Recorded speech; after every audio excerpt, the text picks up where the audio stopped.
今次帶大家睇嘅單位係位於將軍澳日出康城嘅 Malibu， 實用面積752尺，3房間隔。玄關設計利用白色同淺木色嘅配搭，營造舒適明亮嘅氛圍。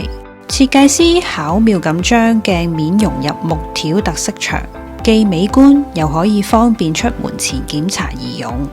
而旁邊亦設有掛鈎位置，可以掛上外套或者手袋。座位同收納櫃下方都採用咗懸浮式設計，提供額外空間放鞋。設計師利用雲石同金屬條元素貫穿整個客廳，包括大面積嘅電視特色牆同全高收納櫃，營造出輕奢時尚感。而圓角家私設計亦可以令整體線條更加流暢和諧。整個客廳充分融入內嵌燈條，提供柔和照明，襯托出溫馨嘅氛圍。用餐區域呢邊特別做咗一座貼牆嘅卡位，利用上方垂直空間打造收納櫃，形成一體化設計，節省空間，同時顧及美觀性。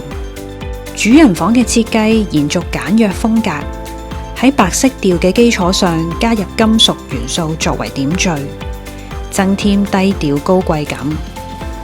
為咗更善用空間，設計師將梳妝台同床頭櫃二合為一。床頭位置安裝咗兩段式內嵌燈光，可以靈活調校光暗。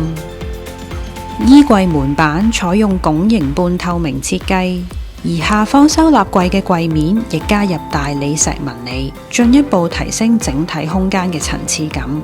由於囡囡希望房間有更多色彩，設計師就以童話城堡風格為主題，通往上格床嘅梯級設計成收納櫃，方便擺放玩具或雜物，令房間保持整齊。